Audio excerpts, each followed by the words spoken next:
YouTube channel. I am Tiger Wizard, and I am going to be your host today for our Old School Essentials Month launch party. We are very excited. We have a ton of phenomenal guests, a ton of phenomenal projects. I should probably use a more hellish word than this always happens to me when I forget to mute YouTube and then I hear myself echoed. Sorry about that. All right. We've got a ton of hellish guests. We've got a bunch of hellish projects, and we've got a bunch of hellish stuff to talk about for Old School Essentials Month. It just started today. The Anchor Project, which is the Demonic Grimoire, has already funded. And we've already smashed through a stretch goal. Amazing. Way to go, everybody. In just a moment, I'm going to bring on the team from Necrotic Gnome that's responsible for the Demonic Grimoire, and we're going to talk a little bit more about that. But I want to, before we get into that, let you guys know about some of the cool stuff about this month. So, Old School Essentials Month, it's a partnership between Exalted Funeral, Backer Kit, Necrotic Gnome, and then 16 other independent publishers that are all producing projects that are demon related for Old School Essentials Month. There are some achievements. So once all of these projects are funded, it will unlock Discord Ask Me Anything with all of these creators. So if you're hanging out here in the live chat and you've got some questions that you want to ask any of the creators, go ahead and put them in the chat. We probably won't get to all of them. So if you don't get your question answered, be sure to check out the Ask Me Anything for Discord once all of the projects are funded. Okay. Next up, there is a voting thing for holographic stickers. So a bunch of different artists that participated. What am I talking about? A bunch of different artists that have work in the Demonic Grimoire. There are sticker option you can go vote on. So go check that out and vote for them. And then if you backed the Demonic Grimoire, there is a free preview PDF that you can instantly download. And I know what that makes you think. Like for me, as soon as I start looking at all this stuff, I want to start playing all of this stuff. So we have a partnership with Start Playing Games, and you can get $10 off. Check that out. All of this stuff is going to be on the Demonic Grimoire story. If you scroll down to events, right? And then you can find there's a code in there for Start Playing Games where you can get $10 off your first game. All right. That's just some housekeeping stuff. Thank you, everybody, for jumping on. Preamble, thank you to all of the guests for joining us. All right. Hey, Brian, guess what? We're live. Wow. Well, thrilled to be live. Yeah. And all of the fun stuff that goes along with it. So, I've been very excited to talk about your project, not just because I go by Tiger Wizard, but I love the artwork that Daniel has been doing, and I'm curious to know more about the project. So, can you tell us a little bit about what's going on in your project, which is the Tiger Princess of Treacherous Trapura? Trapura. Okay.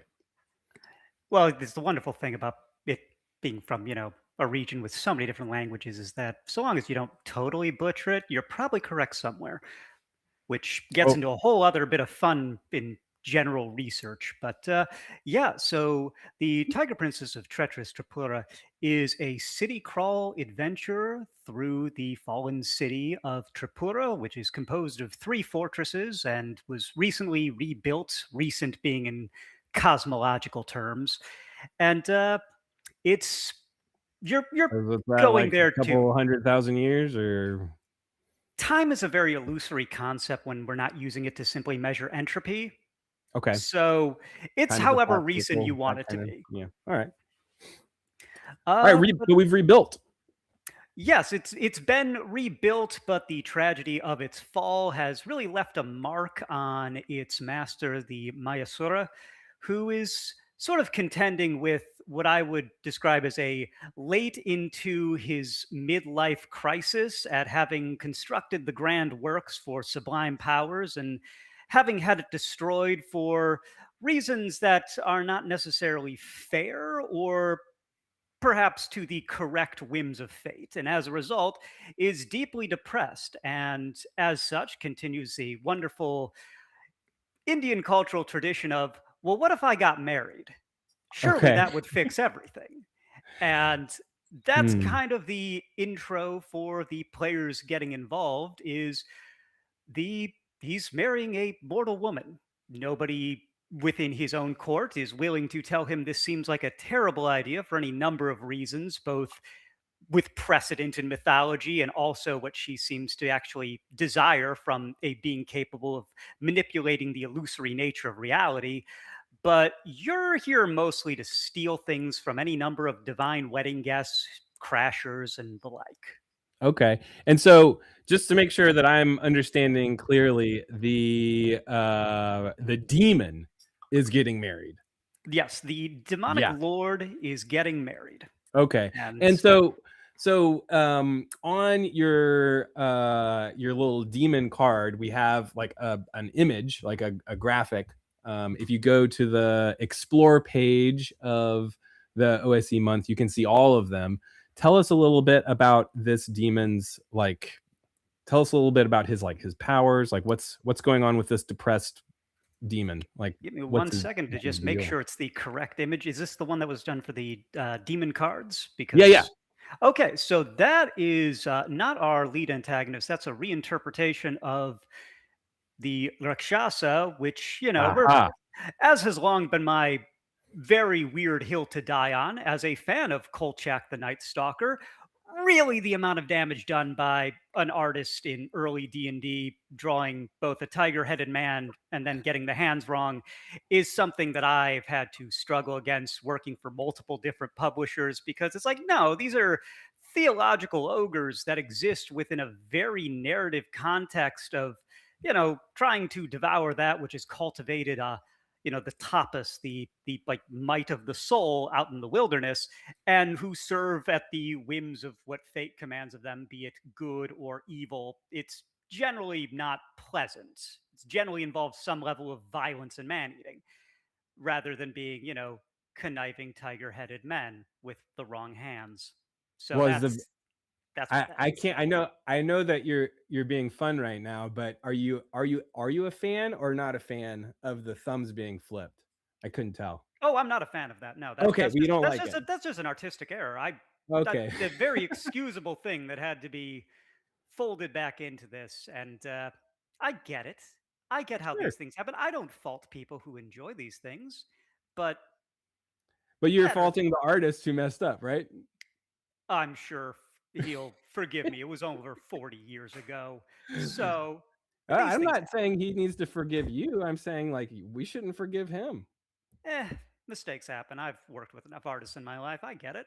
But Okay. it's the compounding damage of the misinterpretation, or if we really want to go into it, the bold arabesque is the broader term, but that sort of, oh, well, it's like vaguely quasi Indian space. So, you Okay. throw a tiger head on it, Sure. even though like you have a, was it Namasima, which is like probably the only real representational aspect of clearly a great cat-headed mythological figure, but it's a lion. It's a lion Oh. head. Yeah. But syncretism and all that. So I try and roll with those punches. Okay, well, we're gonna roll with it, and Yeah. then, let's get back to the demon on the card. Uh, what's it's he this is not our main antagonist, this is another demon, and how does he fit into this wedding celebration? Well, once again, I was trying to bring it up on the page just to make sure it is the correct thing I'm looking at. Oh, okay. So it should just be, if it is the thing that I'm thinking it is. Sorry, all of technology is very slow today. Ah, yes. Yeah, for us too. Sorry about that, everybody No, no, in no. Oh, video land.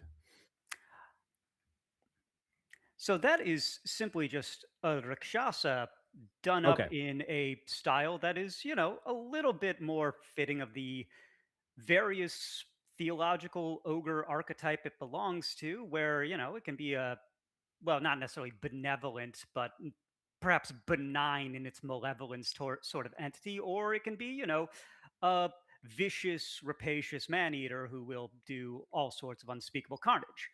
And did And he get an invitation to this wedding? yes, I would say so.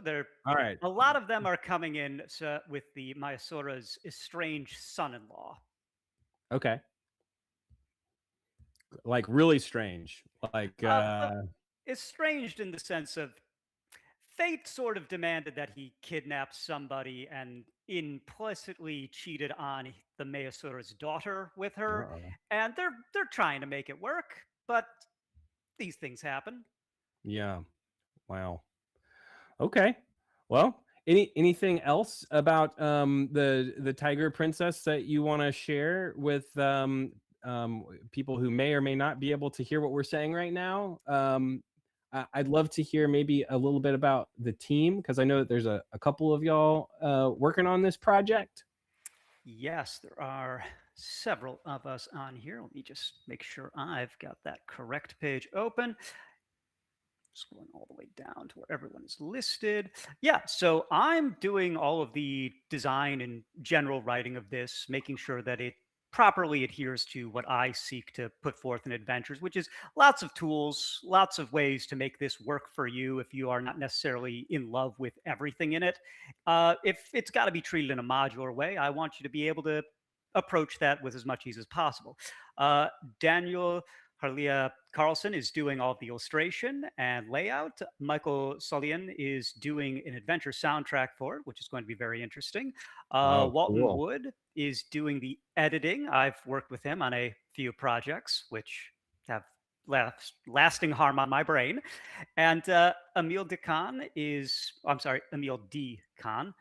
I'm saying that right, is doing the indexing for all of this. And Die Sugars is handling the marketing. Hell yeah. All right. So that's quite a superstar team you've got lined up there. And I appreciate you doing all the name call out. I mean, I know I just came out of the butchering realm part of the thing with Don, but if I can avoid butchering names, I appreciate it. Yeah. All right. So I think now I am a little bit behind schedule. So we're gonna try and get our next project on up in here. Beckett, if we can go to Nicholas, Nick M. It's Montegrifo, I believe. Hellblaster. Let's get Nicholas in on the thing. Did I say your last? Did I butcher it? Did I say your last name right? You did pretty good, actually. Welcome. I'm used to wincing every time I'm introduced somewhere, so that's really good. What do you get? Like,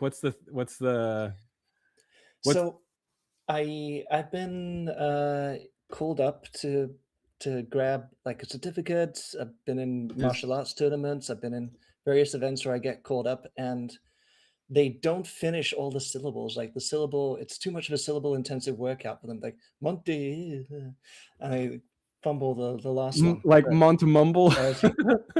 It's Montegrifo, so it has like a bit of like the E sound is like usually the hard one.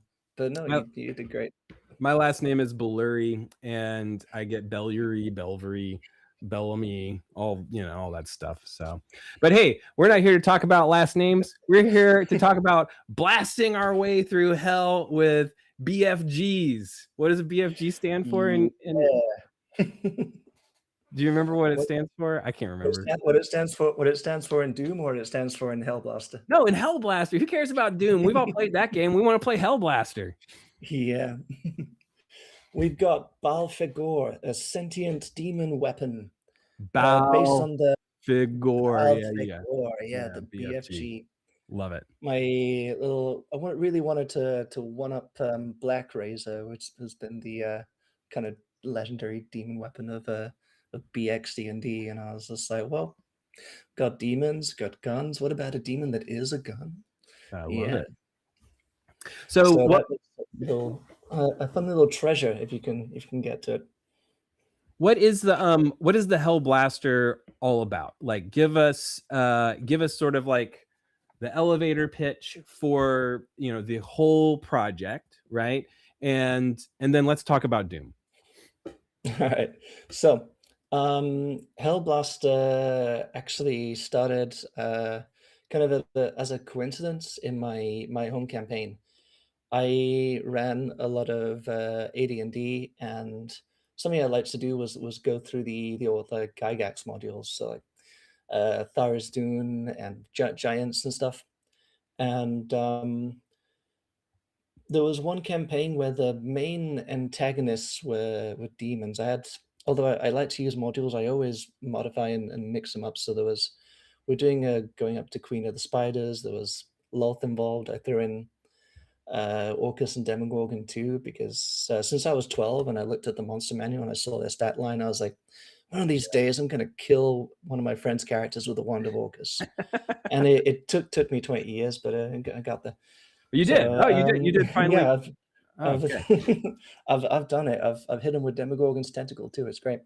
But bringing it back to what happened, in this demon focus campaign, I just put down Expedition to Barrier Peaks module. I put it somewhere in the mountains, and I started like seeding some hooks, and the players were just like, ignore the hook, did some stuff, and I was like, well, the demons, the demon factions are catching up with you. You haven't gone there yet. They got there first. So then when the player characters got to the shipwreck in Expedition to Barrier Peaks, Yeah. I hope that we're here talking with the true OSR heads. I don't have to like explain what that is, but basically a spaceship crashed Yeah, I mean, into there's no the mountains, spoilers. yeah. This thing is Yeah. a billion years old. Go look it up. But yeah, instead of being the normal module, it was full of demons that got in, that started messing around with all the machines, and picked up all the sci-fi weapons for themselves. And then I was like, that was so much fun. It was a ridiculously good time. So I was like, there's more to this. I can make this, spin this off into its own thing. So There's yeah, like instead of mutated versions you of all of the stuff that you had in that campaign in Hellblaster. Kind of. I mean, Hellblaster is just a bit like, okay, what if I did this again, but I made like the whole cyber demon thing the focus instead of Yeah. like a wild card. So yeah, it's because the campaign it came from was AD&D. I put a lot of like classic AD&D derived demonic stuff from there, but I really loved what's in the grimoire. So there's a few of the new OSE demons in there messed up, and it's a high level adventure, so I can really like just pick and mix from everything, because I was like, you got to go big and go home, because you can't make a Yeah. cyber demon and then make it like a cyber imp or quasit. I mean, we've got some, but like, it's not really what people are here for. You No, gotta come on with the big guns, big the muscles. BFGs, baby, came for the BFGs. Yeah, but I there's love that.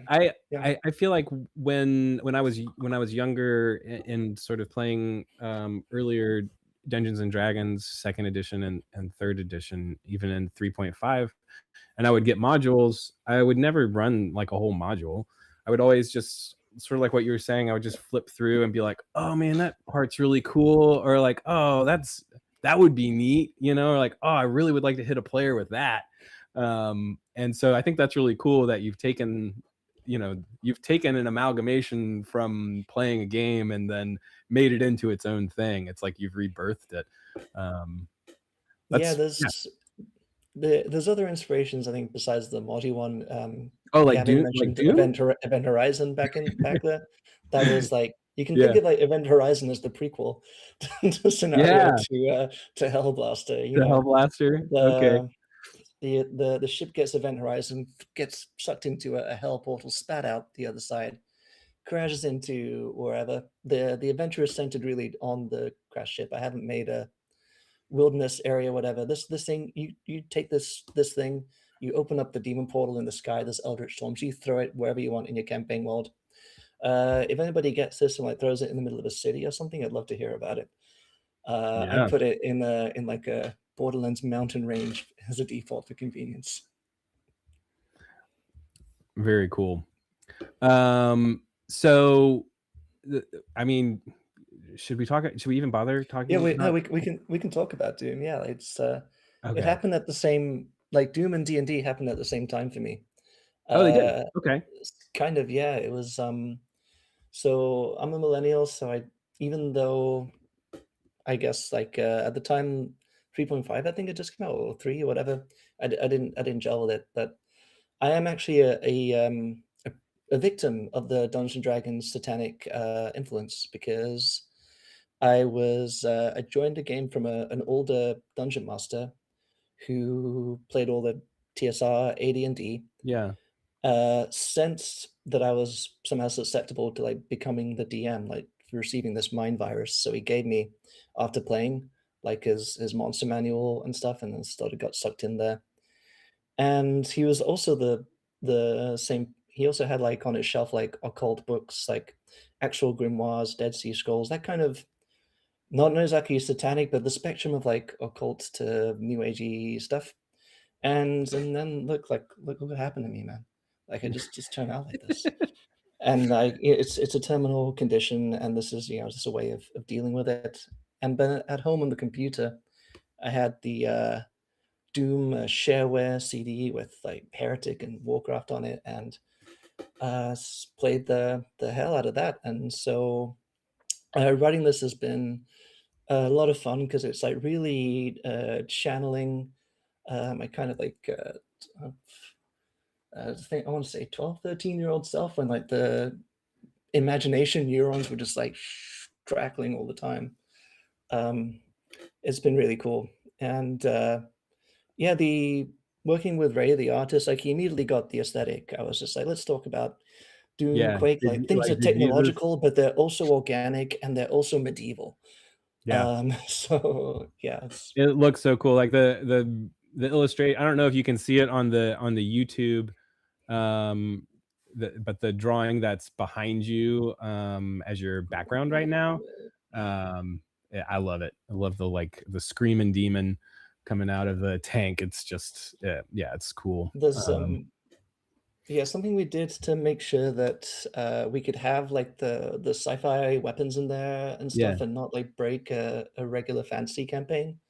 Although this is a module for at least 8 level characters, so they are already likely to be walking around pretty cocky in your campaign world. But figure whatever, it's a question of energy, right? As we all know, in our current crisis, you need fuel to make machines go.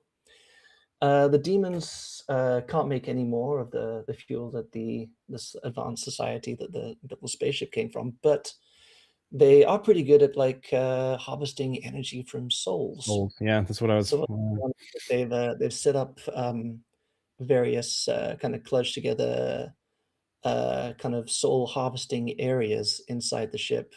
We've got 3 factions of demons. Each of them does it in a different way. We've got this the Doombringers, who are kind of like war demons, followers of Drazagoth, who it's all about having the blood flow and the thrill of battle that can harvest this. We've got a machine collective faction led by a possessed AI.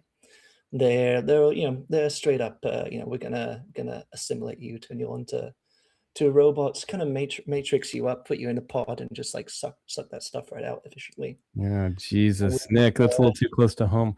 Okay, if you haven't already, and you're listening right now, go give Hellblaster a pledge. Pledge your soul, and maybe in return you'll get a big old gun. Thanks for jumping on to chat with us about Hellblaster. Anything you want to leave us with before we switch over to our next project? No, just thanks for having me, man. Like I said, this really brought me back to like a 13-year-old imagination firing hell and swords and guns and everything. I'm locked in. I love it. All right, Beckett, if you can, in the control room, let's go ahead and switch over to our next project. I think it's going to be Max Moon. I hope he's coming in with a hand on fire to talk about a really black spire. all of his games, to me, they inspire. Oh dear, this is Thank getting you, Andrew. dire. Yeah, okay. All right, hey, Max, welcome Hey. to the stream. Guess what? I- We've been having a lot of problems.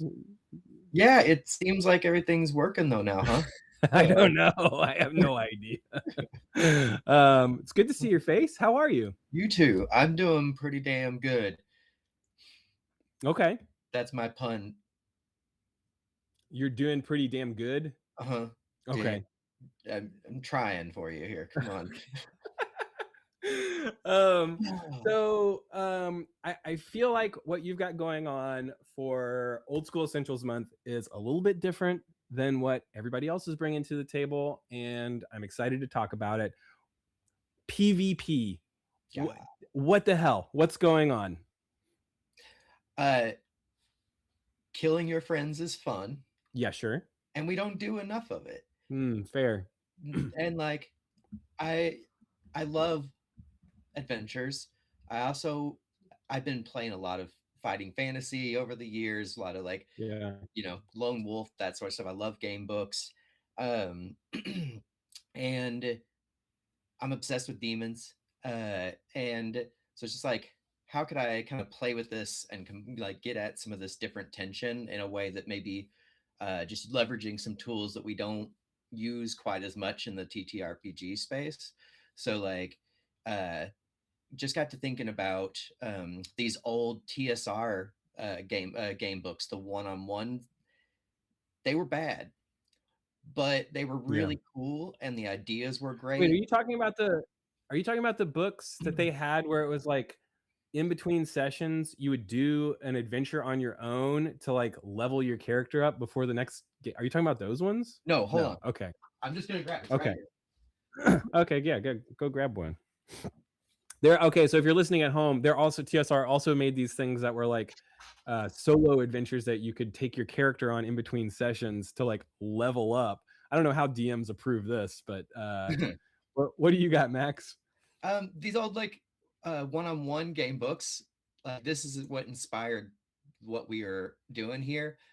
Especially because it was such a good idea and there was so much cool stuff going on, but they really broke it. Like, for example, they put the wrong covers on these books. So like if you pull out which player is which is wrong, it's missing and like entries and stuff. So you like can't fully play some of them. But there's a lot of really cool stuff going on. And it just got me thinking like, oh man, this would be really fun to bring back this kind of play, but lean more into old school essentials because like these say like Dungeons and Dragons on them, but there's not really much to connect it to D&D mechanically. And so I was like, I really want to try something that's leaning into the old school dungeon crawl and like really rely on those old rules more so that we can kind of keep a bit of that same feel, but introduce it into a different kind of way of engaging where so in the Black Spire Pact, one player takes on the role of Merax, the Duke of Astrology, a greater demon who's aspiring to become a demon lord, and the other player takes on the role of Voth, a power mad sorcerer who's been trying to stay alive as long as he can through nefarious means. It's all catching up to him. He's got one last chance. So he's on this quest to the seventh church of hell, the Black Spire, where he's going to obtain, like, try and get this relic. And Merax is trying to stop him. And a lot of this is also kind of inspired by reading, Elsprague de Camp, I really love. And particularly like the Unbeheaded King kind of series, and the Fallible Fiend is really a book that just focuses on a demon. And it's really like very dry, tongue-in-cheek, stupid, but I love it. It's like from the demon perspective coming into the world. It's like, dude, you just like summoned me right from dinner with my family. I was trying to eat with my kids and or stuff like that. It's like kind of flipping the script on like looking at things we consider moral, but then also like the things that like just the inversion of it all. So I got a kick out of that and wanted to play around with those ideas with like the human invading hell is the asshole. The demons protecting their realm are the ones where like the more empathetic. I think about that with Super Mario Brothers, the game, all the time. I'm like, are these little turtles that bad? Like, yeah, there's a princess kidnapping thing going on, but how much of that are you really gonna? How much of that is just spun media? You know, They didn't do it. He's literally like punching all of their hard work to pieces, stealing their money, and then All they're doing is walking left to right. They didn't do anything wrong.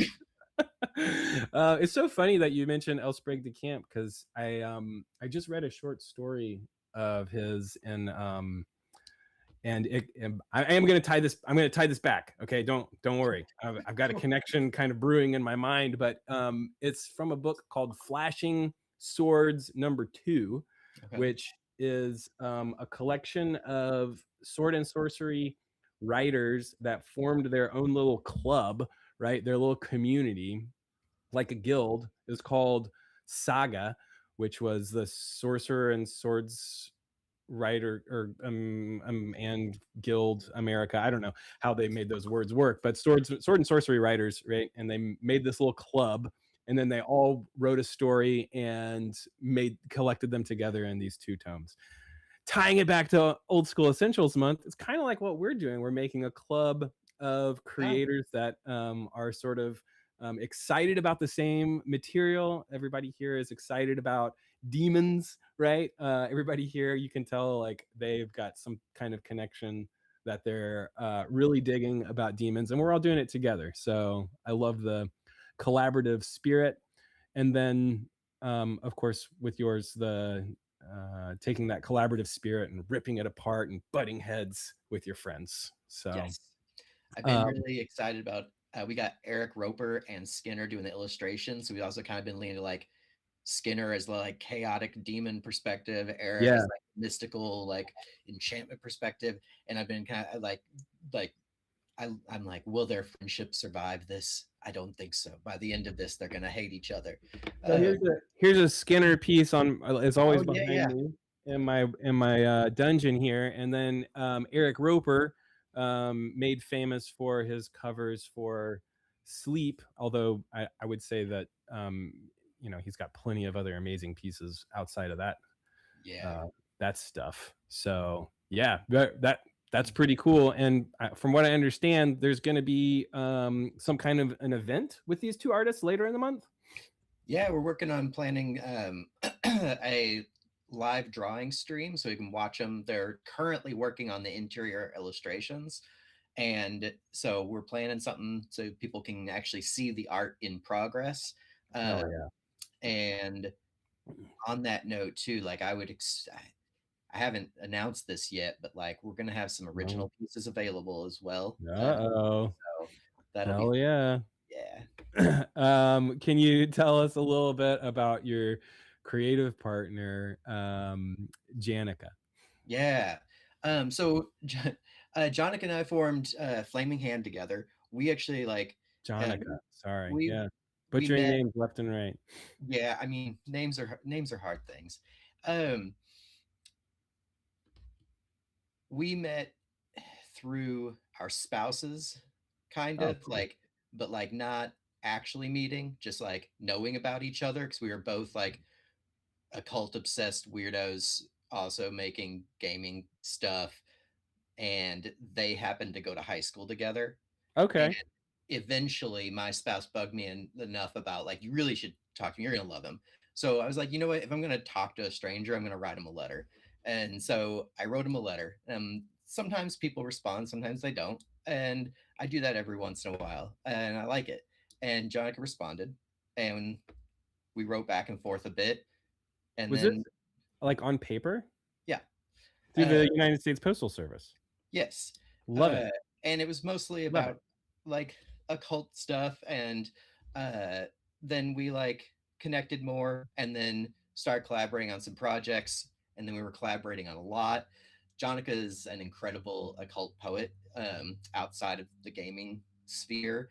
And that's one of the things I fell in love with, his writing. And so I was like, this is especially like on this project, especially because it's really pushing. I love game design and I enjoy writing a lot. With the game book style, there's a little bit more on the narrative side. And so I found myself like writing dialogue and stuff. But Jonica is coming in and is going to co-write with me. So like I've got things kind of sculpted out, but then he's going to really like tune the writing and not just editing, but like it'll be co-written. So I'm very excited about that side of things as well. Awesome. Yeah, that sounds super cool. And correct me if I'm wrong about this, but if someone was like me and really wanted to understand like how you do a PvP in OSE and also in these storybooks, there is a video online already of some people playing it. Yes. I think it's on is it on your backer kit story? Yep, we put it in the story there. The weekly scroll, they played it yesterday. And I don't want to give too many spoilers, but I'll just say that it ended in riches. Oh. And see, I was going to ask you who won, but is that not fair? Sure, I'll tell you. Ryan won. I knew it. I knew Ryan would win. Hunter he's too chill. He's too chill about it. Ryan's gonna read the rules really closely and figure out a way. Yeah. Okay. Well, I'll just spoil it. Whatever. If you close your ears if you don't want to know how it ends, but it ended with Merax chasing down Voth and using one of his powers to the flesh to riches power, which it was pretty hard to pull off, but it just the right number of rolls went wrong, and Voth was converted to a pile of 15 gems. So delicious. A big old pile of gems. I love it. All right. Well, Max, thank you so much. Best of luck for the rest of your day one with the Black Spire Pact. It looks really cool. Thank you. I'm now going to go into a little solo spiel where I'm going to give everybody that's hanging out here an update. I don't know if anybody if this stuff is updating or not, but whatever. We're gonna jump right into it. Old School Essentials Month. We now have 9 out of the 17 projects have funded. That's a total of 3,779 backers. Just went up to 80, and $220,000 and rising raised so far. So there are only 8 more to fund before we unlocked that AMA on Discord and Ask Me Anything. All of these creators that have been on so far, plus several others that haven't been on, will be answering questions about their projects. So we're getting really close, guys, is what I'm trying to say. In addition to talking about the status of where we are, there's also the group shipping, which is something that I wanted to talk about. So group shipping, not all of the projects are participating in it, but all of the projects that are participating in it, there's a really cool feature of this month where every project that you back that is participating in the group shipping, all of this stuff is going to be shipped to you in one package. So if a project is participating in the group shipping and you back that, plus any other project that is backing or that is participating in the group shipping, you're only going to pay shipping once. There are a few projects that are not participating, and I think they have really good reasons for not participating. Their projects are providing stuff that maybe just wouldn't fit within that model. So please be sure to back those projects as well. Don't get shy just because they're not participating in the group shipping. There's really good reasons. But if they are participating in the group shipping, consider adding on some more projects, because in addition to getting that discount on the shipping, there is a bonus for the number of projects that you back. If you go up to 6 projects, I believe it is, then you will get that deck of cards. We've mentioned them in the stream already a couple of times. That deck, it's like a booster pack, like a foil booster pack of additional monster cards. And like Gavin was saying sort of at the beginning, they will mirror the official Old School Essentials demon deck, which has all of the demons from the Demonic Grimoire. And these 16 additional ones will feature a character or demon from all of the projects. So every project has a card represented in this pack. Doesn't matter if you back different projects, if you back 6 projects, and they don't have to all be physical, just have to back at least one physical project. You will have that pack of demon cards added on.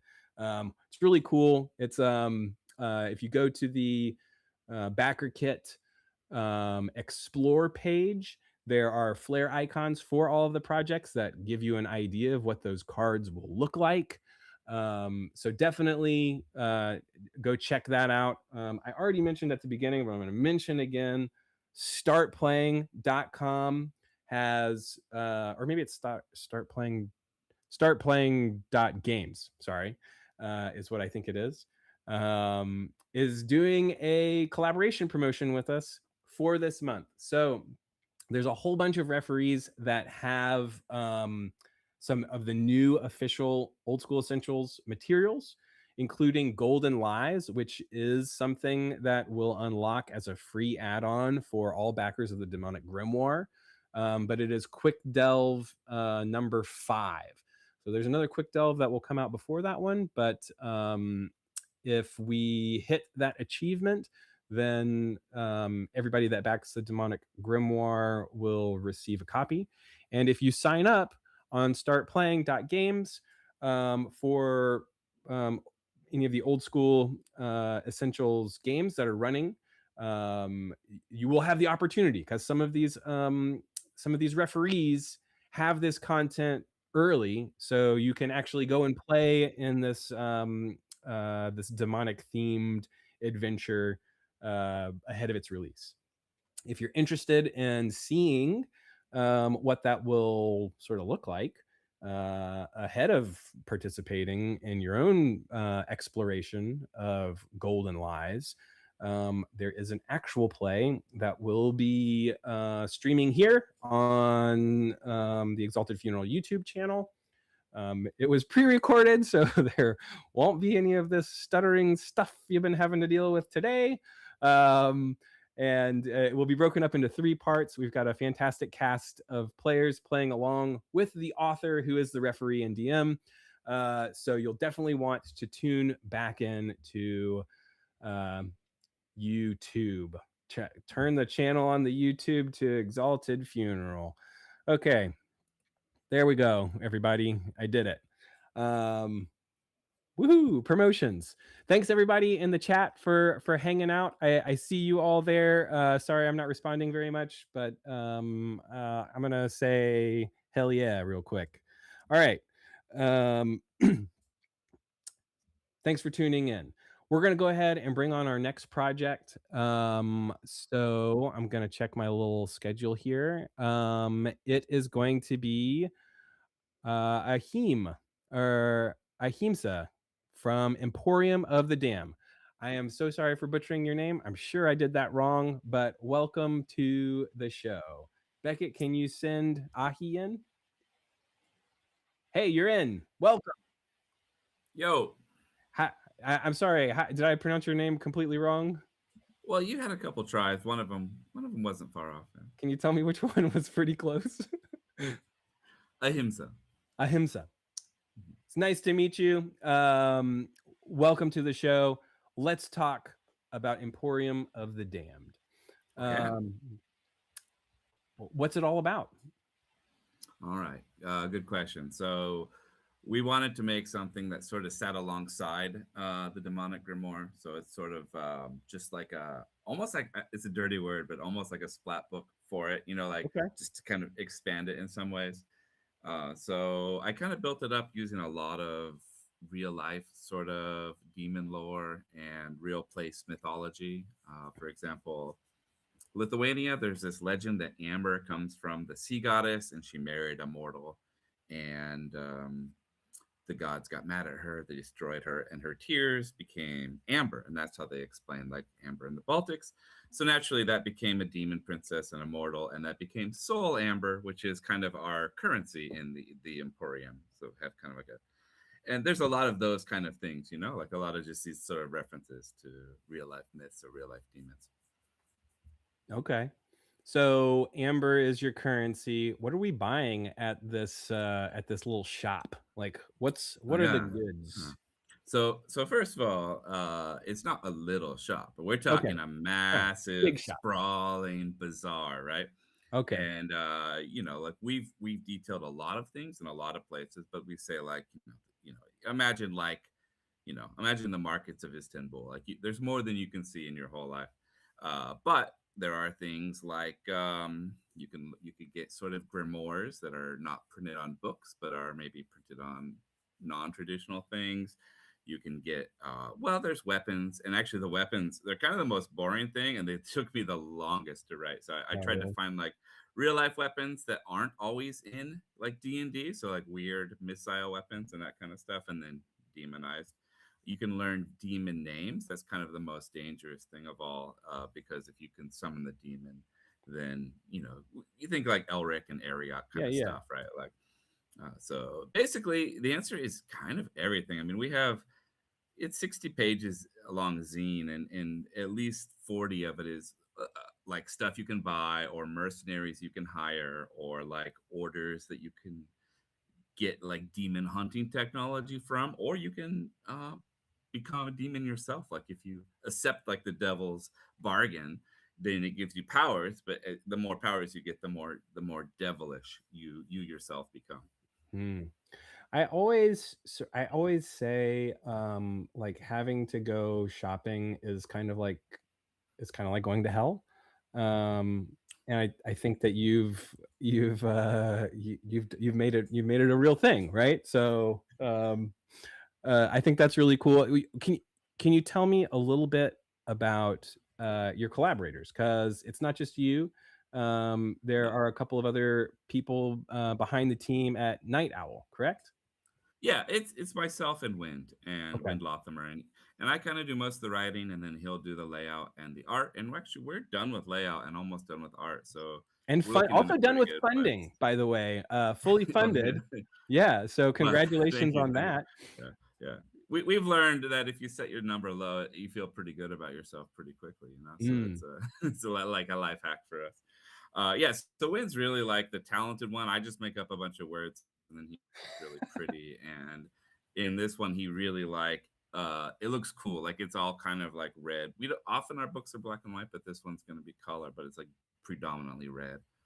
So I was talking with another creator a little bit earlier. I'm not sure if you were on for it, about Doom, the video game Doom, which I did play a little bit of Doom, but I think that Diablo is maybe something that people in our hobby are like maybe a little bit more attuned to, or like more fans of, but I've never played it. And I have seen stuff, I've seen I'm not like living under a rock or anything, but when I saw but when I first saw the Emporium of the Damned, I was like, oh, that looks like that's like the Diablo lady, right? I'm an idiot, right? So that's just sort of where my head went. Tell me about this demon lady on the cover here, on your image. The big horns, I'm not sure big shield, the chains. Who you mean by? Oh, I'm sorry, you broke up a little bit for me there. Are you still there? Oh, bummer. Well, we were about to learn about this, or maybe not about to learn about this demon lady here. Maybe if they come back shortly, we can continue the conversation. Or we'll Yeah, or we'll just bring Night Owl back on after our next guest. So let's go ahead and bring in James. Oh, just kidding. Popped back on. I'm here. Hey, how are you? Oh, I don't see anyone else. I was asking about the character on sort of like the title page of Emporium of the Damned, and then you skipped out on us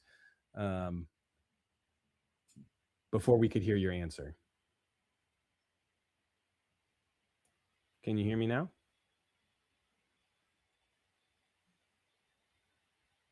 Hello. Hello. Am I here by myself? I've got no idea what's going on. Okay. Well, I'll just answer the question then if you want. Yeah. Okay. Yes, please. The beautiful demon on your cover page. Yeah, it's not Diablo. I'm pretty sure Wind has never played Diablo. Just like I me. played the third one, but I that wasn't what we were thinking. We actually, if you look at our page, we have an appendix 666 with like tons of movies and books. Oh, cool. Wind just likes to draw demons. I mean, like that's just his hobby. So it might just be coincidence. I don't know. I'll ask him, but I'm 99% sure it's not a Diablo reference. Well, I guess the point is I wouldn't know. I was talking with some of the team at Exalted Funeral earlier about what I thought Diablo involved, and apparently there's no machine guns in Diablo. I didn't know that. So, well, every day we learn something new, and if you want to learn about demons, you have to go to the market. And which section do you think you like? Is there a particular part of the market that you go to for different stuff? Is there like a weapons department?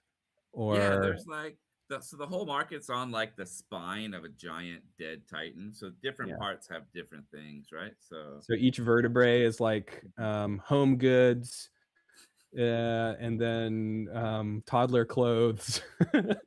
hopefully less banal than that, but you're not far off, honestly. Okay, cool. I don't know. I think toddler clothes and like a demon titan spine marketplace seems fun. I'll take some notes. That's not okay. All right. So is there some more that you want to tell us about the marketplace? Like, are we exchanging souls here at all outside of the amber coinage? And then maybe a little bit about what's included with the project, because I think you have more than just the zine, right? It's just the zine. Yeah, that's just kidding. Just a zine. Yeah. Okay. That's it. Like our, no one buy our thing. It's just a zine. There's nothing cool there. We don't often do a lot of stretch goals because we try and get our books out pretty quickly. But yeah, it was a lot of fun. I think the corruption and the mutations is the most fun because it's sort of like it gives you some good stuff and some bad stuff. So it's that sort of push pull of like, is you want to do it, but also you're kind of penalized for doing it. And that's sort of that demonic that, the devil makes the deal with you down at the crossroads. Yeah. Kind of deal. We also have just like some anti-devil measures, and a lot of those come from mythology as well. So you could get these cool like bells or whatever, and they'll prevent the corruption from overtaking you in theory, but who knows what's going to happen with that. All right. Well, it all sounds very cool. I'm gonna save up my amber coins and take a trip to the demon or the Titan spine and see what I can find. Yeah, why not? Thank you so much for joining us. Be sure to go back Emporium of the Damned if you haven't already. It's already funded, so you're gonna get the zine and all of the skull crushing artwork that's included. Beckett, can we go ahead and send in James? I think James is our next guest. We're about 5 minutes behind schedule, but I'm not worried about it. And we're not even 100% sure that anybody's even even able to see this video. So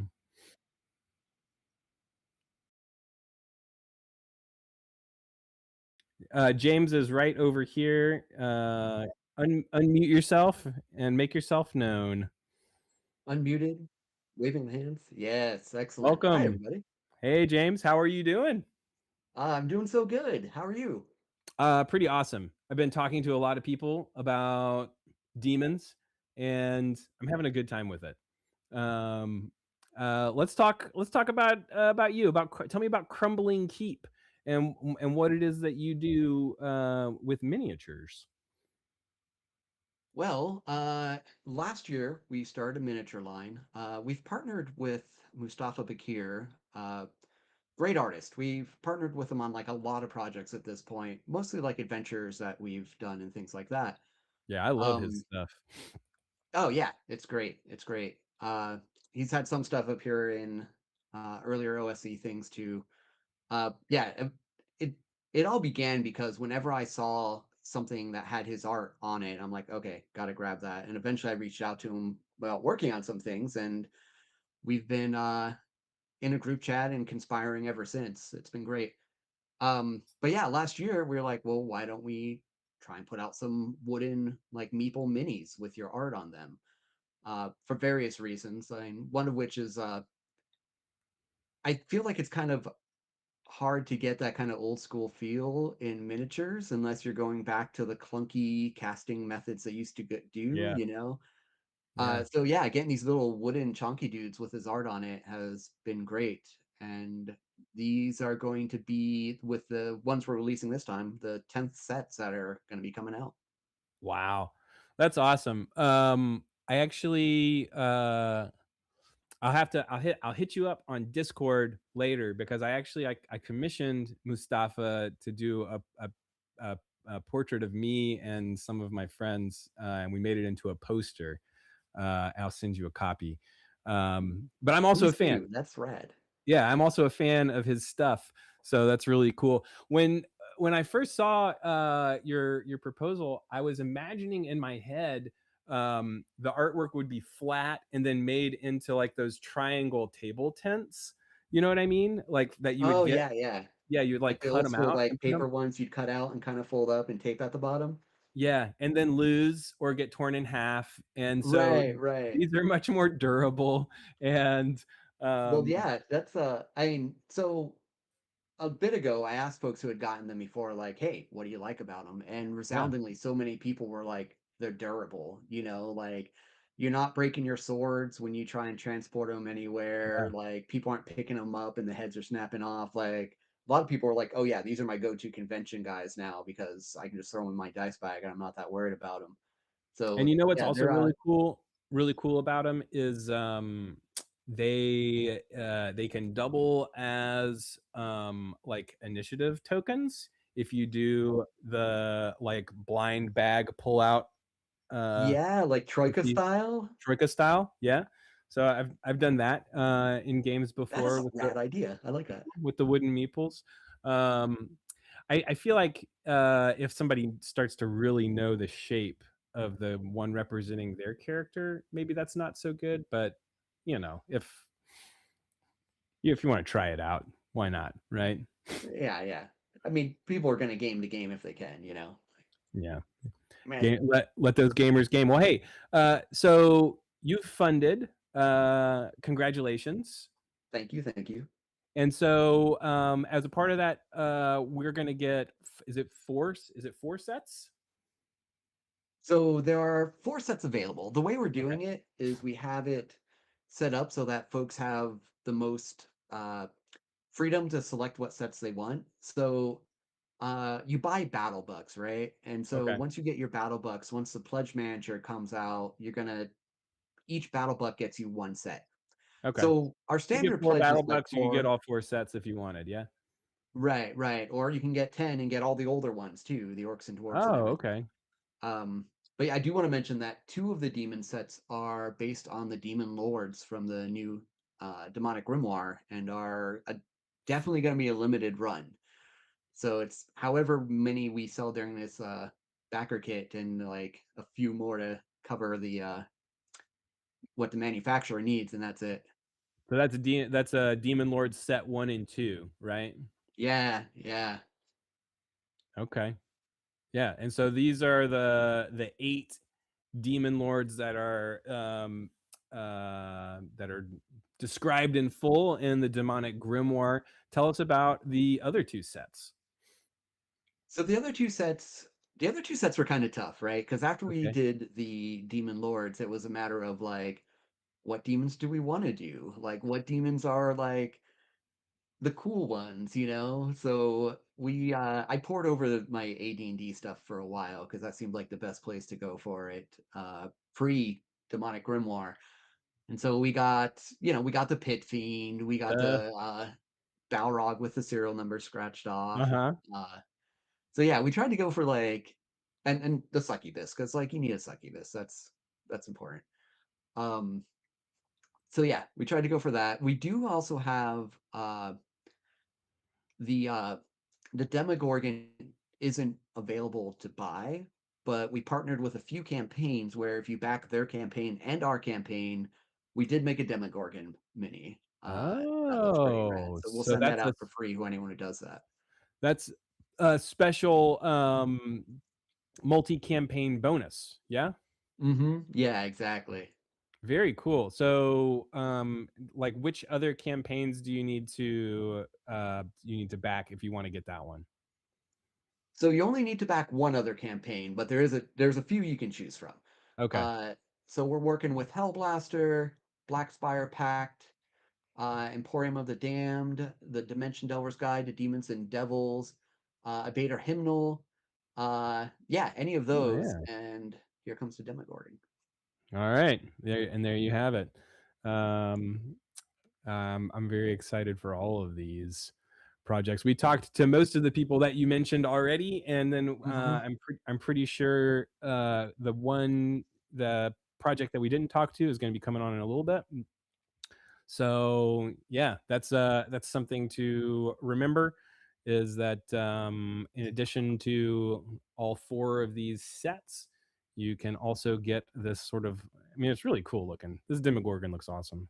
It is pretty rad. Mustafa did a killer job with that one. Yeah. And I love that is the bonus mini. We have some cool stretch goals lined up as well with some other demons that we're going to introduce as we go, but I'm going to keep those under wrap for now.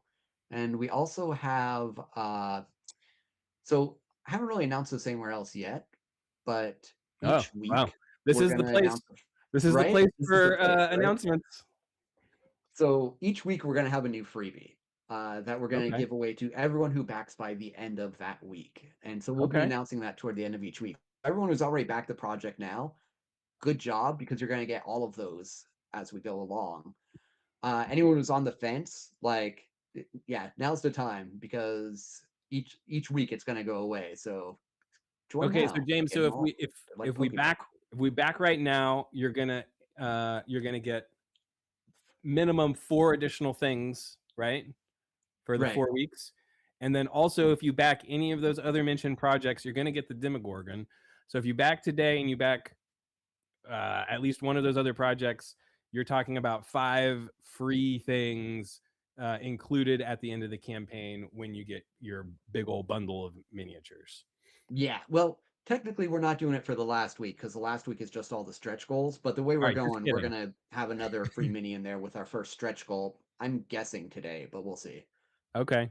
Yeah, you're crushing it. Yeah, thank Okay. you. It's exciting. Yeah, and all of these are wonderful. Cool. All right. Well, anything else you wanna shout out or share before we skip to the do along over to our next project? No, I think that's all the big stuff. My only hope for this campaign is that we make more money than I'm spending on everyone else's Yeah. stuff, because man, it's so rad. There's so much cool stuff. I've got It really is. I've got a real bank account problem happening when all of these pledge managers start when all these projects end and they start collecting. All right. The card is gonna cry a bit, but that's all right. Hey, but it'll be worth it, right? what were you going to do with that money anyway? You can't spend Earth dollars in the Emporium of the Damned, so who cares? You got a point. So once I head there, I might as well spend it all already. Yep. All right, James. Thank you so much for joining us. I'm just catching wind that there is an actual demon joining us as our next guest from a demonic plane. So Beckett, could you send in our next demon, please? Oh, hey, Well. how's it going? How's it going, Tiger Wizard? How you doing? Well. If it isn't the best legend I've ever heard of, Demon Boy Sam, what is up? Oh, nothing much. I'm just here. I'm chilling. I'm in Heck right now. Oh, heck. Yeah, that's why I look like this. This is what I look like in Heck. Okay. They did this to my face, and then this is the only clothes that you can buy. There's Heck is a beach. I don't know if you knew that. It's a beach at sunset, which Yeah. I thought was kind of like, at first I was like, this is kind of nice, but then it gets old. And I think Does that's it? really the sinister nature of Heck. Yeah, it's just like if the sun's always setting, you're always having to squint a little bit of sand getting in your eyes. It's like the golden hour, but they took away my cell phone, so I can't take any selfies. Well, you can you can bookmark this video or just remember it. Memory is Yeah. guess you don't have I'm to remember it hoping- if you're stuck there forever. Yeah, I mean, I'm really hoping I can get out. It's they told me that if the backer kit succeeds, they'll let me go. They're holding me hostage for $7,000, so I'm just really Okay. hoping I can make it and I can get out of here. Well, it's interesting that you mentioned a very specific amount of $7,000 because if I'm not mistaken, that is the goal that we are more than halfway to accomplishing for Skullboy's Illustrated Guide to Demons. Yeah, we're getting pretty close. Oh, sorry, there's a hellhound that just Oh no. crept in. My cat has been surprisingly absent from this stream. What's that perfect creature's name? Oh, this is Balthazar, the hellhound. Balthazar looks amazing. Okay, tell me a little bit about drawing demons, because I think that's what your zine is all about. Yeah, well, I mean, like I said, I've been trapped in Heck now for a while, so I've just been drawing all the demons that I've been seeing down here. Okay. And it's been going pretty good. I've really been enjoying. They're posing really nicely for me, and I'm gonna have like a whole book full of them. And but it's been going really well. I'm pretty excited about it. I'm just really hoping that everybody else is too. I'm really excited about it. I had to click on a special button to access your page because, from what I understand, there might be some adult-oriented content. And let's just be I'm clear, gonna tell you, these demons, they not all of them are wearing pants. they're posing for you in the nude. Well, that's how they walk around here, and I told some of them to put on like a modesty loincloth or something like that, and they got really angry at me, and they kept hitting me. They kept punching me in the mouth and the face and the neck, and so I just stopped asking, and I drew them all their demonic dinks and butts and boobs and stuff. So that's what we're doing, and I just do what I'm told down here. So yeah. They punched you in the neck, mouth, and face. Is that like maybe contributing to what's going on with the skull thing? I think the skull thing is actually the only thing that kept me from exploding into red mist. Ooh, yikes! Yeah. Okay. It's really something down here. Sorry, there's that devil dog again. Balthazar, what are you doing? Okay, so what we're talking about here is being trapped for a period of time that will somehow the reversal of this imprisonment happens when we reach a funding amount on backer kit. Okay. And then once you're released, you're not going to have access to all of these demons anymore. So is that sort of like, is there like a cutoff for like how many demons you're going to be able to draw based on that time frame? I'll tell you, I got a photographic memory, Tiger Oh, Wizard. It's not going to be a problem. I'm taking lots of notes on what everybody looks like because we got some stretch goals. Once I get out of hell, I can start drawing some things like the magic items from hell and some of the other additional like character classes that you might encounter in hell. Are you going to be able to take any of that stuff back with you when you exit? I'm hoping that's why I did the group shipping. I'm really hoping that it all will come out sort of in just with the larger picture here. But we're just doing our best. Yeah. The group shipping out of hell. Okay. That's actually how I'm planning on getting out of here. Is there? I'm just gonna hide in a just hop in one of the packages. All right. Well, because it's like they keep delivering lots of podcasting equipment to hell, and that's I'm feeling it. I think it can maybe smuggle out in a box intended for a very large microphone. Yeah. Well, I mean, how big is that one you got there? I can't tell because of the perspective.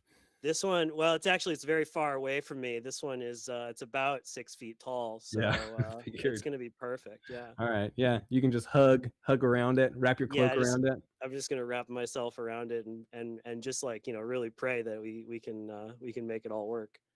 Your project page is without a doubt my second favorite of all of the ones on this project. I love how you've taken the time to create some illustrations that comically talk about what you're doing. I love it. I love the posts that you've been doing. I love your work. I really appreciate that, man. I'm really having a good time drawing all these demons. It's been a lot of fun. I was doing this before I got sent to Heck. I was drawing some demons, and it was actually Brad Kerr of Necrotic Gnome that suggested that I join in on this project, and I think he's actually the one that cursed me to Heck.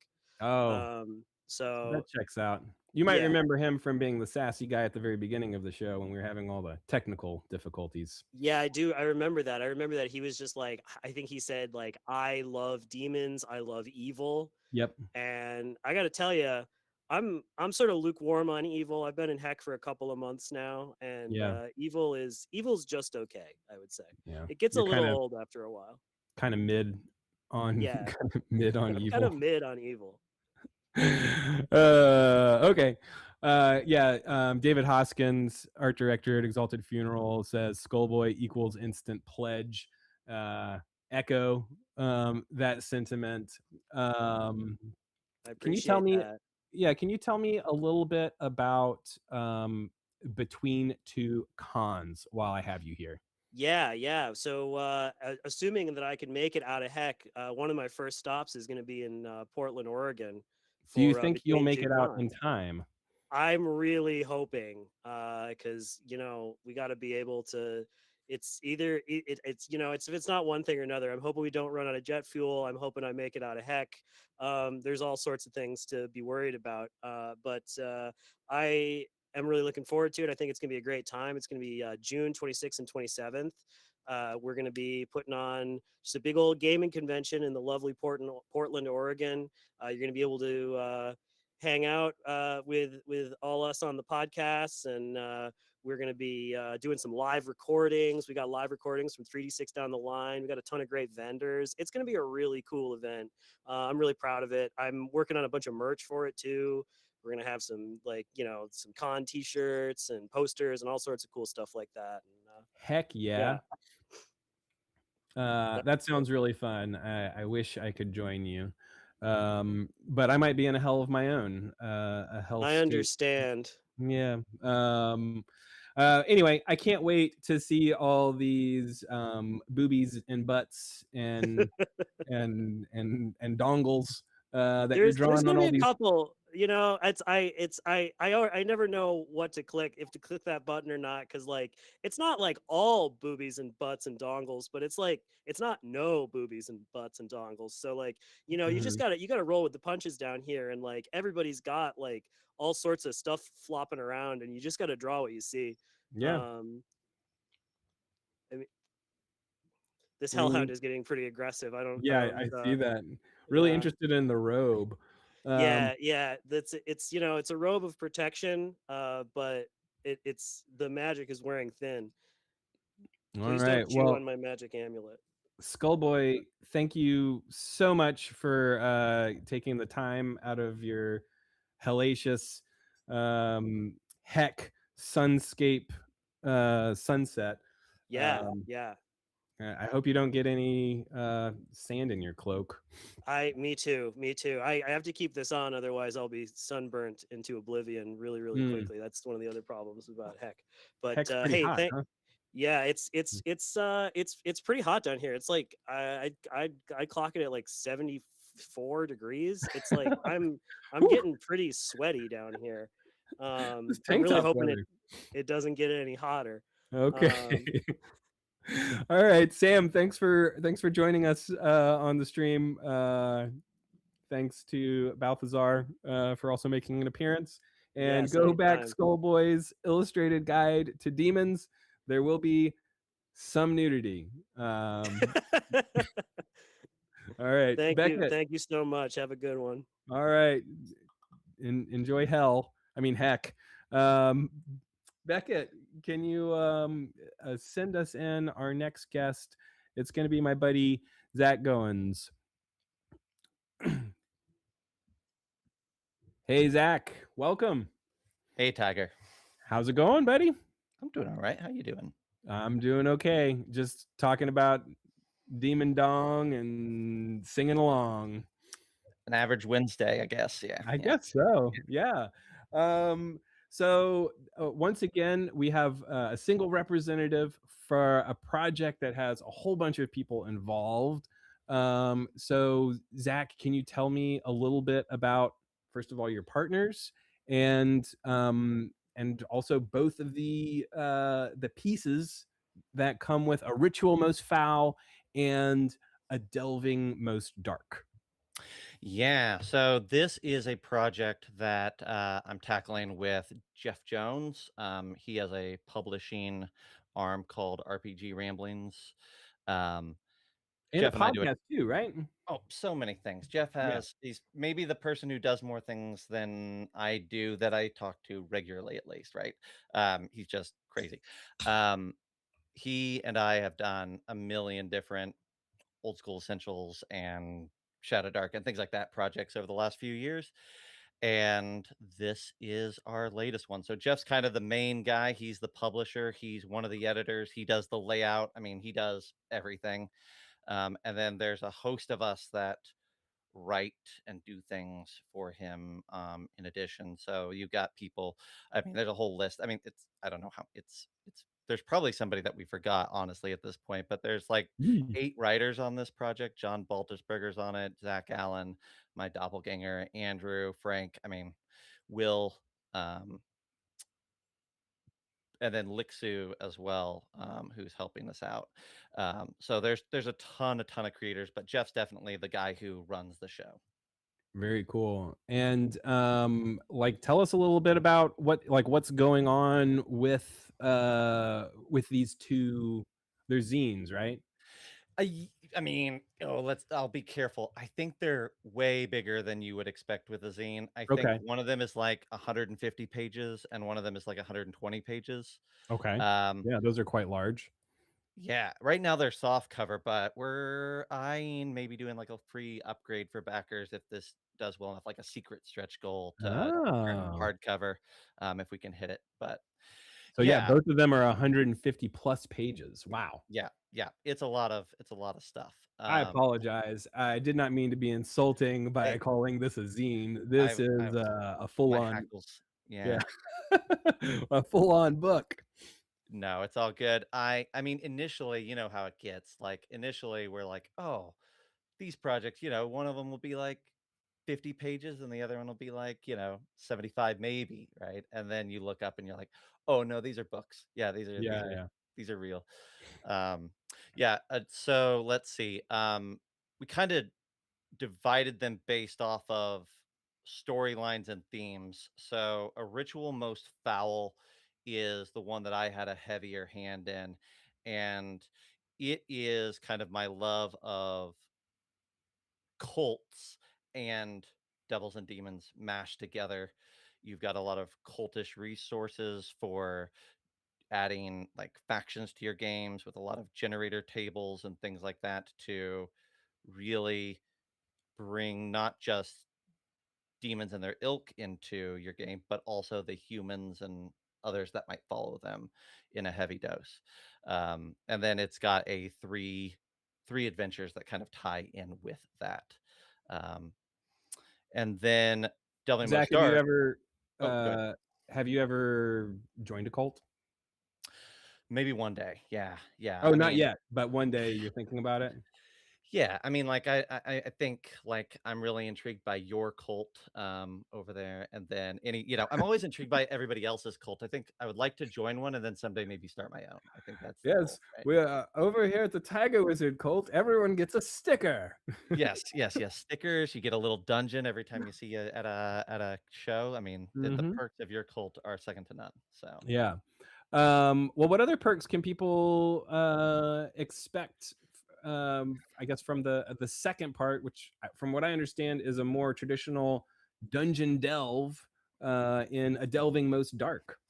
yeah, this is like if the first one is more like on the mortal plane and Yeah. really focused around interacting with devils and cults there, Delving Most Dark is like a series of crawls through hell itself. So Cool. you've got this is where we had several different writers kind of come in and take their own pass at like what does an adventure in hell look like, and we really encourage them to expand the horizons of the book and to push the idea of an adventure in different directions, and not just we didn't want like here everybody do a hex crawl or everybody do a traditional dungeon crawl or whatever. So you're seeing a point crawl in there, there's a hex crawl in there, there's a dungeon crawl in there, there's a heist that's an urban adventure. I think there's a lot of variety, but at the end of the day they all kind of loosely link together to give you a longer maybe like 10 to 12 session at least scenario through hell. It's funny you talk about like when you're doing the creation of these things and the inevitable bloat happens, or you blink and all of a sudden it's this massive tome. It's the Yeah. same way when you're playing it, right? Because you're like, yeah, this is like 5 to 6 sessions, and then when you're in your like 12th session, you're like, we're probably about halfway through, Yeah. At least that's been my experience with especially with like crawls, right? Like hex Yeah. crawls or something like that. Like where if you go from point A to point B to point C in a linear fashion, the most direct route as the crow flies, great. Yeah, you're probably, whatever. But there's 1,000 different hexes on there, and they're all have little generators and things. And of course, that means that any of those can spin off into 6 sessions on their own. So I don't know. Like, sure, it's kind of a joke to say what a play session range is, but I think I can at least promise a minimum. So. Yeah.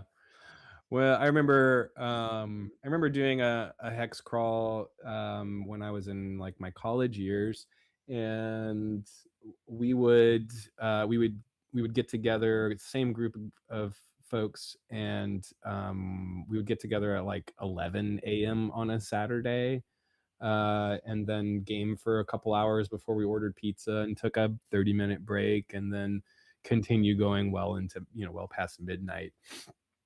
And you can get a lot done in that kind of session. But now that I am older and less wise, if I'm lucky enough to have a game, it's like 2.5 to 3 hours is kind of like the best I'm able to do. So session length may vary. Experience with a big crawl may take longer the older you are. Yeah, but that's why I think exactly what you just said is why I divided it up into adventure chunks and then Mhm. say we loosely string them together because I am a huge fan of finishing things, but also recognizing the reality of maybe a 3-hour session, maybe we Yeah. get to play once a month. So, like, let's tell that first adventure, and we can almost certainly get that done in 3 to 5 sessions, easy, right?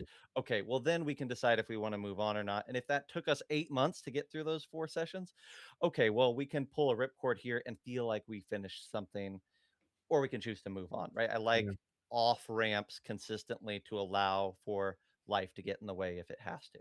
Well, hey, speaking of finishing things, congratulations on finishing the funding part of this adventure. A ritual most foul and a delving most dark, a two-part adventure path or two adventure paths is fully funded on backer kit. Congratulations, you are steamrolling past your original goal. So, like, congratulations there for sure. And we still got 30 days to go. That's only a few hours in, fully funded. Yeah. So yeah, congratulations. I think we are still sitting at 9 out of 17 projects funded. But our backer count has definitely doubled since I last gave an update. Zach, anything else about RPG ramblings or this double project that you want to? Yeah, I just really briefly, one of the things that I adore that Jeff does You don't is have to go brief. We're okay. okay, we're okay. Okay. I'm running behind, but like I said, I'm not super worried about it. If people are enjoying the stream, we're all good. Fair enough. Well, let me What go get what did Jeff do? yeah, sure.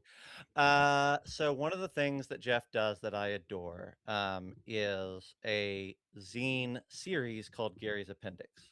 Oh yeah. It's kind of like Knock, if I'm sure you're familiar, but Oh it's yeah. like, different designers coming in and giving their ideas, their articles, their essays, their like mini games, whatever it might be on um on the OSR, but specifically OSE.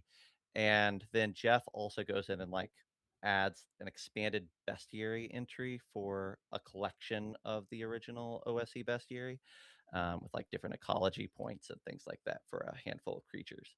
But he's been doing this for years now. We're on issue 10. Issue 10 we did in the spring, and it was our Devils and Demons issue. But we do things like giants, and we did one on diseases and curses recently. I love it. It's a lot of my favorite people, favorite creators, kind of getting to pop in and dive into maybe an OSE book or the AD&D Dungeon Master's Guide or something, and kind of find that little corner of it where they have an idea and toss that idea into the pile. Anyhow, it's really cool. I'm a super fan, and we're offering all of those, including the new issue 10, the Demon issue, on the Kickstarter as well. And if you haven't checked those out and you're an OSE guy or gal, I think you're in for a treat. It's Yeah. super super rad. I was mentioning this earlier in this incredibly awesome long stream that one of my favorite things to do when putting together sort of a long form campaign is to not use any one source. I like to flip through the zine. Ooh, I'll take a little bit of that, go to the spice rack. Ooh, a little bit of that, and take from a lot of different places. And Knock, as well as Gary's Appendix and other sources like that compile a lot of that stuff together. The Phylactery Omnibus is another one that I really love. Just like these places that collect a whole bunch of different ideas that you can throw together is super fun, and they make for great bathroom reads. Is what You have I like don't a know. little rack next to the urinal or the stall that's can, like yeah. the can that's like, it's got all your I like to imagine, yeah, I think Jeff would be proud if you said like in your little rack next to your you know, Your air toilet? freshener or toilet paper. Mhm. You've got Gary's appendix sitting there, and it's kind of worn out and from heavy use, hopefully in less than 2 ways. Yeah. Yeah. Absolutely. I love all of those kind of things that collect a library. It's like its own little miniature library of stuff to dig And through it's and like pull out. it embraces the idea that is honestly most of our realities that we're not actually buying RPG products often to run or to Yeah. bring to the table. Sometimes that happens, like what you described, but often what we're doing them for is to collect, or ideally to collect and read for our own personal enjoyment.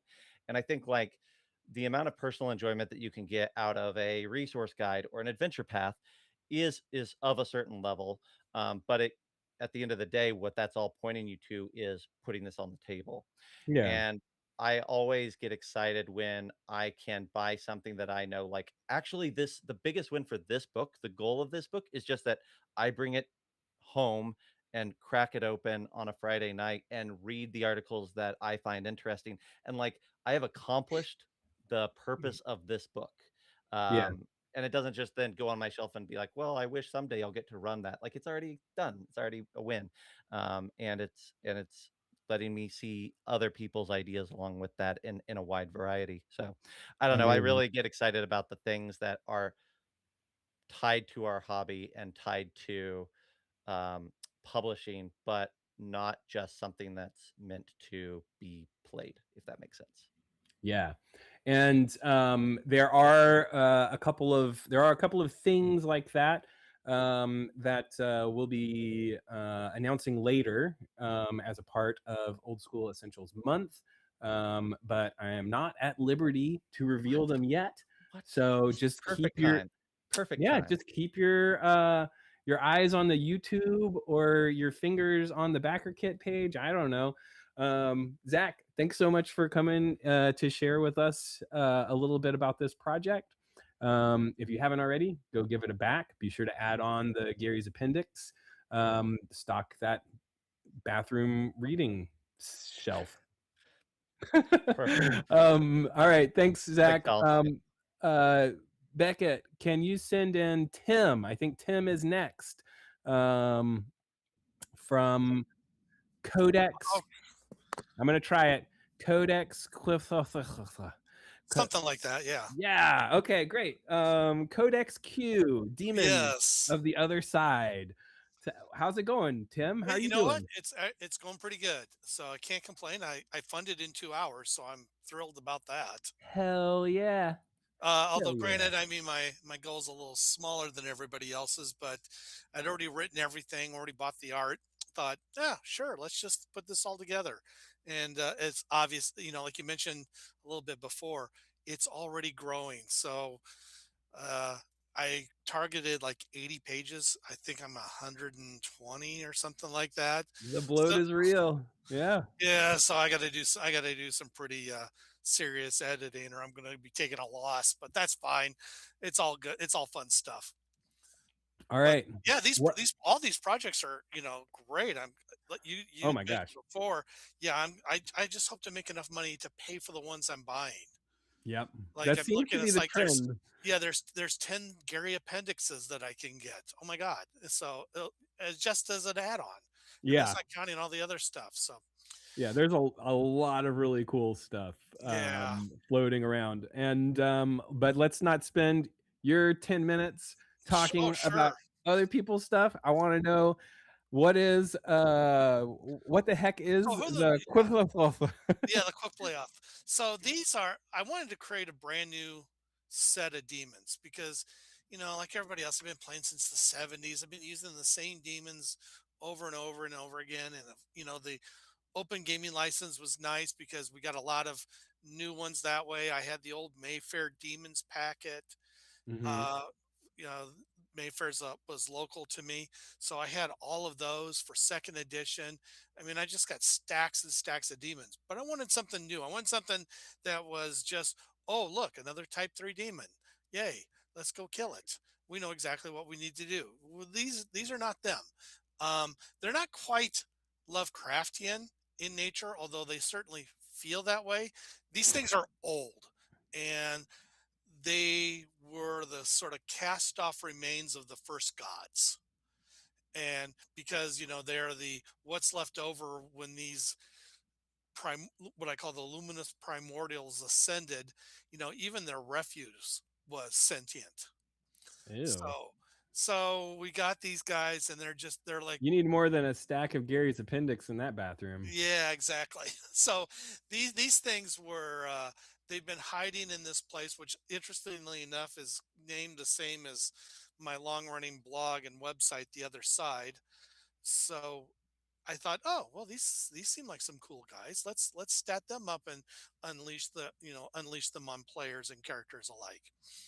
So I've got a bunch of them. There's going to be some new classes because I've talked about occult scholars for years in all my other books, and I'm like, I've never actually put one together.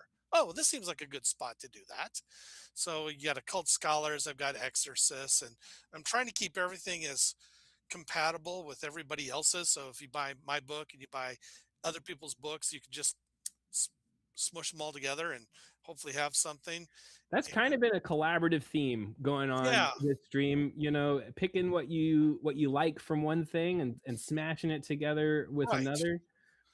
So I'll have that. I'll have some. It's really cool to. It's a really cool way to. Sorry to walk over you there, but it's a cool way to like keep the collaboration of this month going. Is like, yeah, you can mix and mash like all of these things, and I think one of our collaborators is actually working on a special thing. I don't remember who it was, but I think one of the collaborators is working on.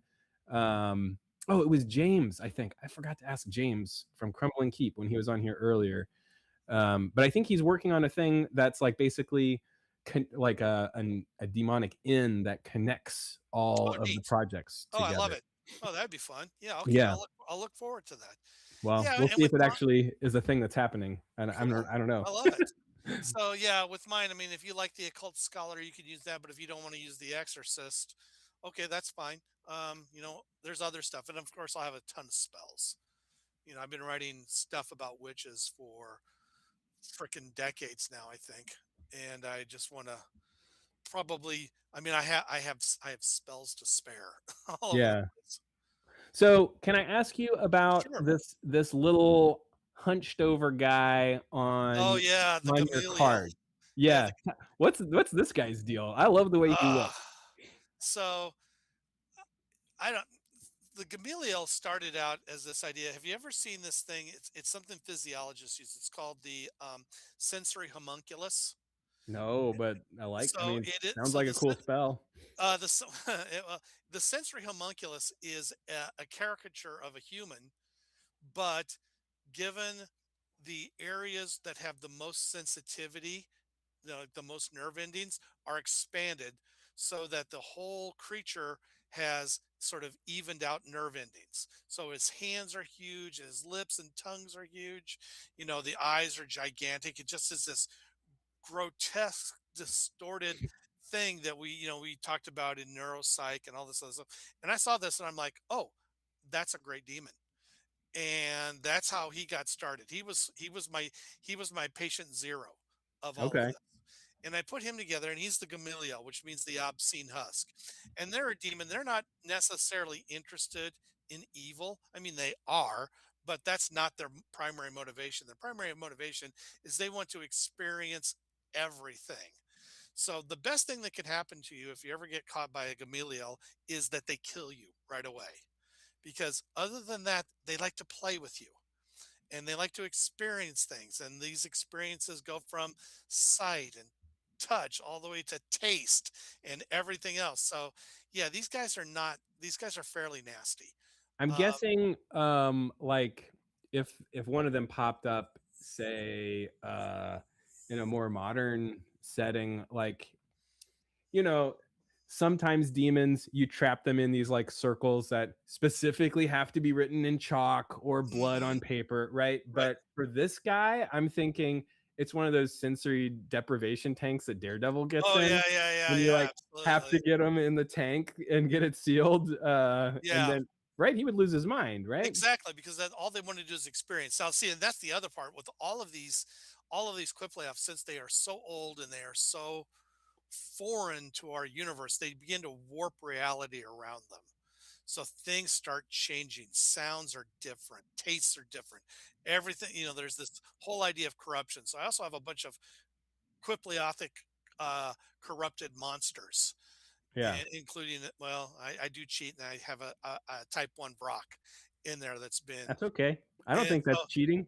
so yeah, so I've got those, and these guys are just sort of, these guys are like they toy with you, and they Yeah. just their whole deal is they want to experience whatever it is that they can, because they've been denied experience, since before the universe began. I mean, these guys have been around before the first gods. Have So you ever had those they're like, it's like a little berry you can take, and you taste the berry, and then when you eat something normal, like you know what I'm talking about? yeah, It's like I do. it completely Yeah, my that's what wife you're got me a making. bunch. My wife got me a bunch of those for one Christmas. It was Yeah. really strange, Yeah. but But fun, right? I thought it was yeah, fun. exactly. But this is less fun. This is Well, less. I mean, it's the Yeah, first step if you want to become one of these yeah, exactly. elder sensory demons. You get those flavor changing berries, and you're off to the races. You're on your Right. way to becoming a Quithalop. Yeah. Yes, exactly. And Yeah. I got this guy, and I got 9 others uh, Okay. that are like that. So they represent sort of the core of this particular demonic species. Um, and the name of the plane and the name of the monster is the same, because there's really no distinction between them. They Are all they have grown up. like They are they they are. numbered or No, no, they're not. okay? Yeah, I use a bunch of weird mysticism for it. I use the an inverse of the Kabbalic tree of life. Oh, Called the okay. tree of death, and Ooh, that's love that. sort of the planes. But I talk about that. Any mapping of such planes by human means is not just doomed to failure; it's doomed to insanity, because they don't map out like they don't map out in a way that would make sense to us. Yeah. So I'm having fun with it. It's all very different, all very weird, and I'm sort of leaning heavily into the weirdness of it all. And Hell yeah. I just wanted something brand new to use, and I thought, oh well, this is a great place, for this. So if you're on the backer kit page, and you click on the explore tab, you'll see what we're talking about. It's somewhere in that mix of cards, the card that we were just discussing. Yeah, Tim, thank you so much for jumping my on the stream pleasure. with us. Yeah. Yeah, I think we've got one more guest to get in before we wrap up. So Beckett, can you send our last guest in? Let's see. Is this Edwin? Edwin. I can't hear you though. Oh, because you're muted right I now. am live, but I'm muted. There you are. Edwin, welcome to the show. Thank you so much for patiently waiting until the end to join us. Well, it was very exciting to get to listen to everybody and hear about all these amazing, hellacious projects. So that was phenomenal. Sounds like you, like me, I'm going to have a lot of pledging to do as soon as this stream is over. That is my plan. Absolutely. Yeah. Absolutely. Okay. Well, if it's not obvious by your background, you're on to talk about Dimensions Delver's Guide to Devils and Demons and Devils. It's not a mouthful at all. No, yeah, we had a little title and we said that's not big enough. We didn't want to bloat our page count. We just wanted to bloat the title. The cover. Bloat the cover. Yeah. Exactly. It's a perfect space to do it. All right. So tell me a little bit about it. Sure. So we got a bunch of demons, not surprising. And demon neighbors, and each one has a little meeting spot, a little lair, a little mini adventure, a mystery, a murder, or something. So it's basically who was on 2 ago who was talking about completing things. It's a bunch of little mini things that you can Zach, you can drop Zach it. was on talking about getting stuff finished. So I love little short adventures. That's one of my kind of big jams is doing like really small bite-sized bits of content. So like how long are we talking about? Are we talking about like a page, a couple pages? Page or less. So this is really Hell yeah. so it's basically a couple pages for each creature. So you get the creature, the stats, the background, the history, maybe a magic item, a spell, whatever, and then a 1-page ish adventure, or I don't even encounter. Maybe is a better thing. Yeah. So Okay. I think because one of the things that we were thinking about is that when you have some of these crazy creatures, they can wander around a dungeon, but that's just kind of weird. Which of course is part of the fun. But sometimes it's nice to have a little something to get them in their home, or to have them worked into a story a little better. So Okay. that's what we were trying to do, is to be able to help the GM work these creatures into their stories. Okay. Well, so tell me a little bit about your favorite part. Like, what's your favorite part of this project? It seems like this book. I mean, it is going to be a book, right? Is it 2 books? This is a 60-ish page book somewhere. It's right in that crossover area. I didn't want to say zine I because know, because you got in trouble last time. Yeah, I got in trouble for saying zine last time. But a zine is also a book, right? But Right. specifically a zine, if it's a zine, you could still call it a book. If it's a book and you call it a zine, no, sorry, Tiger Wizard, you need to try again. Yeah, but you know what I mean. I do, and I think we're more in the zine. I think, I feel like one of the things that makes a zine is sort of the random bits of content, and we definitely have some of that going on, right? Sure, yeah. I mean, because like bestiary. I was trying to think of a word, a demonestiary. I was trying to demonary. I don't know. I didn't get there, so that's why we have Dimension Delver's Guide to Demons and Devils. Well, cool. So we got demons in there. We've got the micro adventures, and then the weapons. Weapon spells, magic. Yeah, just stuff that works. Did we skip over spells? There's some spells in there. There's whatever sort of each adventure has a little something with it. Okay.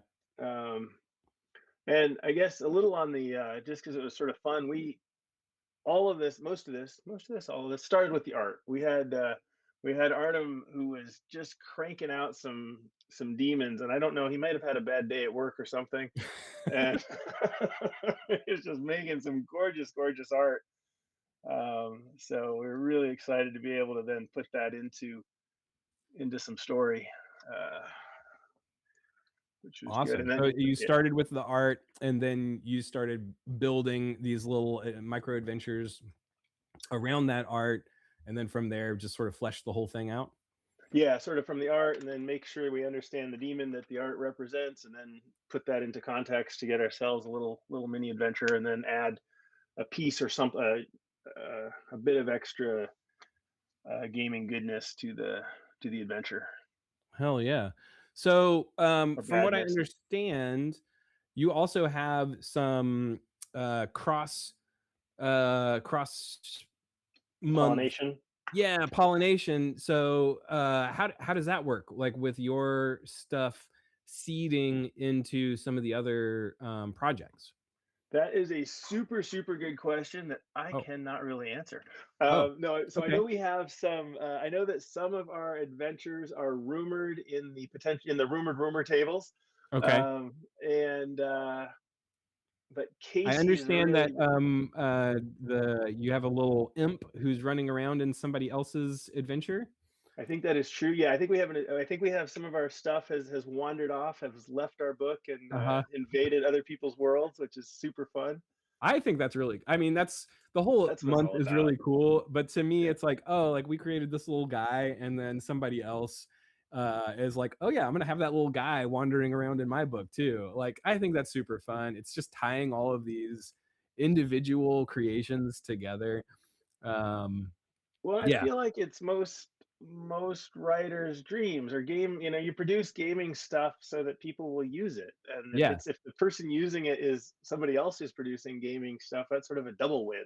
Oh Because yeah, then it's absolutely. And I so understand that also backing your project gets you that Demigorgon that Crumbling Keep was talking about from the Beakier's Battlers. yeah, So you back us and them, you get the Demigorgon, which is awesome. very cool.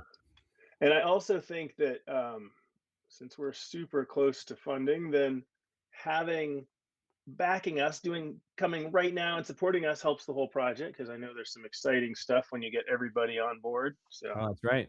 Yeah. a very unselfish, request for support, because Well, I mean, do everything good. if you feel bad about doing it, I'll do it. Look, we've only got 9 out of 17 projects funded. We got to get them all funded if we're going to get that Discord AMA plus additional things unlocking as the month continues. Exactly. Go back it right now. Dimension Delver's Guide to Demons and Devils. I'm gonna go back it. And looks Back awesome. it before you can say it. Yeah. Well, yeah. I mean that it's a mouthful. So It's a mouthful. But it's going to be a table full 2. yeah, absolutely. All right. This is our last project joining us on the stream. So Edwin, thank you so much for coming on. Thank you. It was awesome. Oh, and did we shout out the other creators that are helping? I mean, I know you shouted out the artist, but is there anyone else that's participating? Well, yes, of course. Couple artists, couple writers. So we've got Anthony, Jeff on layout. We've got Casey on art and art direction. We've got Artem on art. We have Thom on art. I feel like we've got one more. But yes, Okay. it's a team, definitely a big team effort that is super fun to bring it all together. Yeah. Hell yeah. Awesome. Well, thank you for taking the time to jump on and chat with us a little bit. And I'll best of luck with the rest of your month. All right, is it just me here now? I think I'm all by myself. I've got a few more things I would like to shout out before we end this incredibly long stream. So unfortunately, not all of the creators were able to join us for this launch party today. I really appreciate everybody that did come on and join us, and I appreciate all of you leaving comments in the chat and enduring our demonic technical difficulties. But I want to shout out the rest of these projects that couldn't make it here. We're going to start off with Mildew and Silver, an adventure for old school essentials by Feral Indie Studios. Charlie has done some amazing drawings already, and I know that there's a ton more to come. If you're a fan of Feral Indie Studios and what Charlie does, he's a dream team combo artist and designer. He's got another project that's live right now, a dark double feature for Shadow Dark. So go check that one out while you're already logged into BackerKit and following Mildew and Silver. I'm sorry, pledging to Mildew and Silver. Mildew and Silver, if I'm not mistaken, is very close to funding. So go give that a follow. They are, oh no, just kidding. I was thinking of a different one. They're already funded, but you should still go back it because it looks really cool. All right, moving right along. Master of Puppets, a dark and demon-filled OSE forest crawl by Gordy Higgins. Another project that just looks fantastic. All of the artwork looks super fun. It's got these sort of characters of demons. Yeah, it looks really cool. It's about $30 away from funding, I think. So definitely go give that one a back. It's yeah, it looks really cool. The artworks looks very much like pastel drawings. So yeah, go give that one a follow, a pledge, a back. Also couldn't be here with us today, M. Allen Hall, Out of the Iron Labyrinth. That's one that has several of those cross-project integrations in it. So you might run into some characters from other projects in the Iron Labyrinth, which like we were just talking about with Edwin, I think is one of the coolest things to like have created something and then see it pop up in somebody else's adventure or supplement and the same thing. So definitely go give that one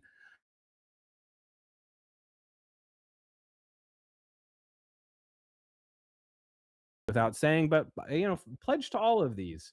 There's only 30 days left, y'all. Out of the Iron Labyrinth is fully funded.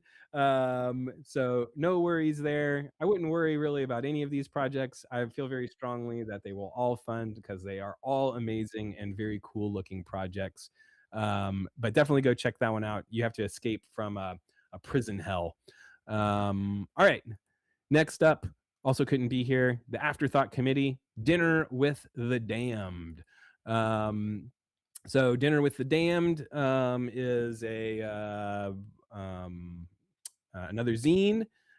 They are well on their way to funding, but not quite there yet. Definitely go give that one a pledge. Why do I have so much difficulty saying pledge? Just go pledge to it. This one is a funnel. So if you're not familiar with what a funnel is, this is where you start as 0 level, a group of 0 level characters, and it's very dangerous. A lot of your characters will die, but ultimately you should be left with one character. It's sort of like a preamble before doing a full-on campaign where you start with 4 0 level characters, and then one by one they get picked off until you just have one left. So this is the third 0 level funnel that the Afterthought Committee has done for Old School Essentials. Definitely go check out the other ones that they have. I don't know, they might be, maybe they're add-ons for this one. They might be, I don't know. But I really enjoyed the first 2, so I'm looking forward to checking this one out. Also couldn't be here with us on the stream, but really excited about it. The Ooze, it's an adventure module zine pack from Gelatinous Cubism. If you've seen any of Jacob's artwork for this, you know it's an instant back.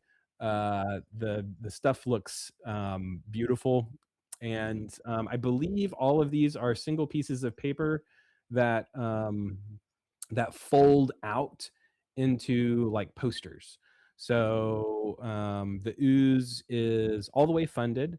It is, I think there is a set of 3, maybe it's 2. There's 2 or 3 different zine modules. They are folded pieces of paper. So when you unfold them all the way, it becomes a dungeon map. When you fold them back up, it's a little zine with the content in them.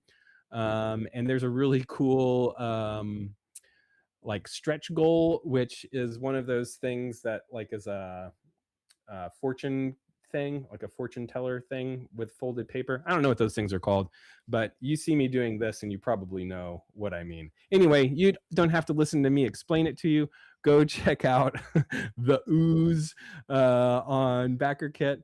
It's all the way funded. The artwork looks amazing. Definitely go give that one a pledge on BackerKit. Last but not least, Agamemnon Press with Hellcrawl, already funded. It's another amazing looking supplement for old school essentials. It's a massive hellscape hex crawl. So it's going to be a deep dive. This is what we were talking about before, one of those sort of long-term campaigns that you might want to spend a good amount of time. So if you're younger and you've got a lot of time on Saturdays, or even if you don't and you just want to grab little bits like we've been talking about and plug them into your, middle-aged, I've got 2.5 hours on a weeknight game. Definitely go check this one out. Overall, we've got, as of right now, we've got 9 out of 17 projects fully funded. It's $245,000 raised across all 17 projects, and 4,250 backers as of this moment. So thank you so much to everyone who has backed these projects and pledged to these different demon campaigns. I hope you sold your soul for them. Okay, I think that's everybody that couldn't be here. I'm going to invite everybody that's still here. I'm not sure if anybody is remaining in the green room, but if anybody is still here and you want to pop back on to say goodbye, Kristen, if you want to pop back on and say hello, or Beckett, I see Max, I see Zach, I see Nick. So yeah, Beckett, bring the whole crew back on and let's do a satanic sign off. Okay, so Kristen and Beckett said they didn't want to join because they don't like evil stuff. They don't like demons, but the rest of us do. So let's all put up our demon horns and give a good old-fashioned hell yeah. Hell yeah. Hell yeah. Hell yeah. Hell yeah. Thank you so much, everybody. Oh, hey, one more time now that we've got a Himza. Hell yeah. Hell yeah. Hell yeah. Thanks so much, everybody, for joining. Thanks for tuning in and watching. I really appreciate all of you in the comments. If you have questions, hit us up on the check out the FAQ on the Old School Essentials Month or any of the individual projects. Thank you so much, and have a wonderful Demon Month, everybody. All right, that's it. Cut the stream. Cut it.